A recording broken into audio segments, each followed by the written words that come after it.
Can we get Mike Denbrock out of the way? By the way, I have Mike Denbrock on mine at 3. Joe, I think that Mike Denbrock, without a shadow of a doubt, needs to be in the top 3. I don't think that there's a debate. I don't think that there's a question. Here is, and it's different because when I talk about anything Notre Dame related, or if I talk anything about something that happened with LSU that goes elsewhere, people always use the 3 little words, you are biased. Mike Denbrock, arguably to me, is probably one of, if not you can make the debate for the best offensive coordinator at LSU maybe ever. I think Joe Brady, Steve Ensminger are above him there. Here's the thing that I say with Mike, and I think that he would believe and tell you that this is fair, just knowing him the way that I do.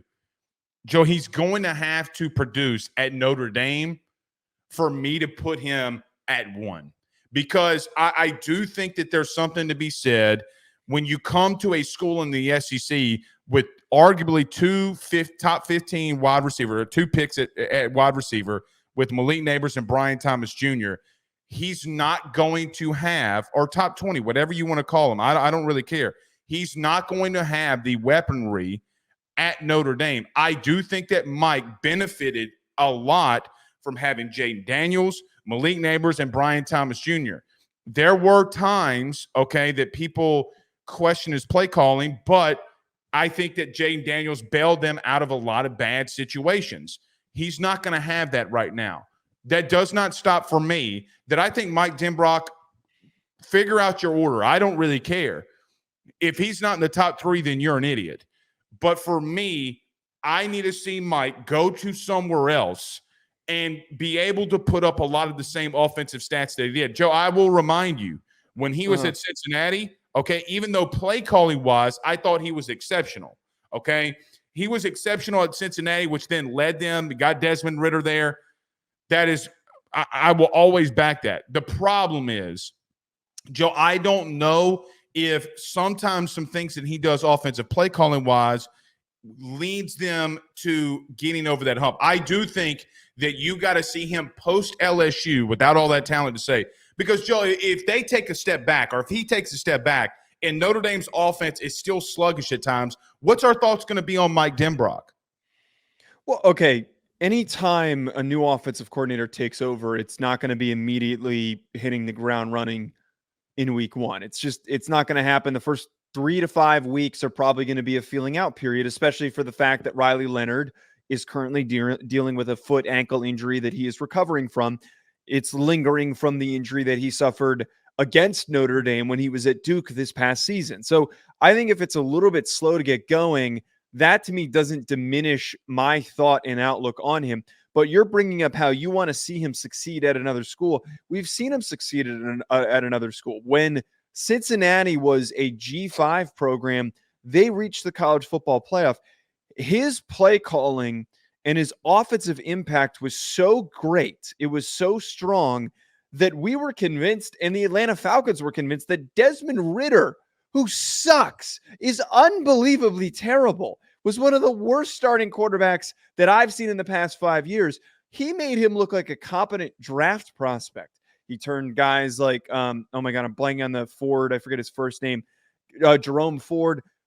He made him a very productive college back. I just think that for what he was able to do at Cincinnati with way, way less than what he's starting off here with at Notre Dame, I think that that's proof to me that in any circumstance, he can step in, he can evolve with the roster, and he can turn them into a productive piece of the team, that they are an advancement and that they're not a hindrance despite there being a lack of talent. I just think that he comes into Notre Dame and he was as highly sought out as he was because of his impact at Cincinnati, and then him coming to LSU and turning into guys that were good players, but helping them emerge into elite ones. Because I would argue, I vehemently disagree with you on that. There are plenty of times, and look, Malik Neighbors and Brian Thomas Jr. were highly recruited kids, but Notre Dame recruits 4-star receivers that didn't pan out. There are plenty of teams in the country that recruit 4-star receivers that absolutely do not pan out. So he was able to unlock that. That's important. But LSU has not been one of those places. Joe, like we're forgetting that LSU has a track record of elite dudes at wide receiver. Like, don't Yes, misunderstand. I know, Okay. but it's not a guarantee that just because you recruit a kid who's a 4-star that he's going to be good. Because I'm pointing at the fact that Notre Dame has had those kids and they sucked. He also came into LSU with those dudes. All right, like don't misunderstand. Malik Neighbors, Joe. This time last year, we did our breakout players. I had Malik. Malik was always going to be that dude. So was Brian Thomas. Yeah, but Malik Neighbors and Brian Thomas, weren't they there the year before Denbrock got there? Am I wrong? Because Denbrock was only there for 2 seasons.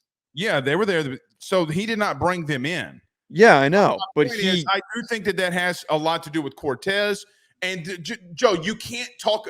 That's like Notre Dame at offensive line.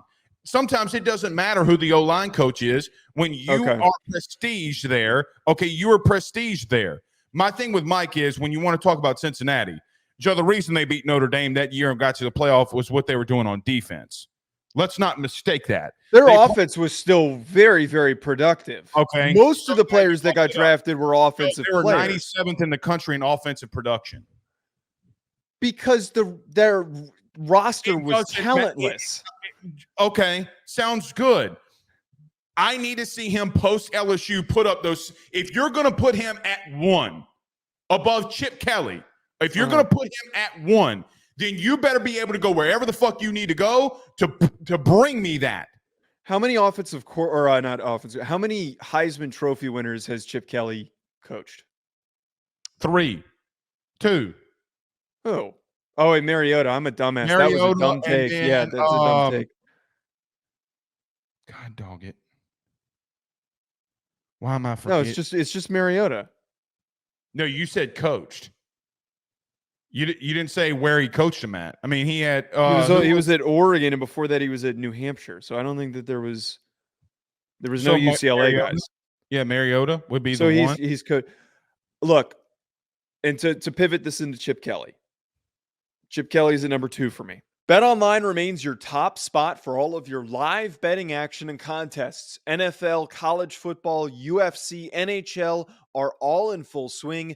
BetOnline is your number 1 source for wagering news, odds, trends, and predictions with both desktop and mobile access at any time. Head to BetOnline today and use promo code BELIEVE, that's BLEAV, for 50% off your first deposit. That is a 50% welcome bonus.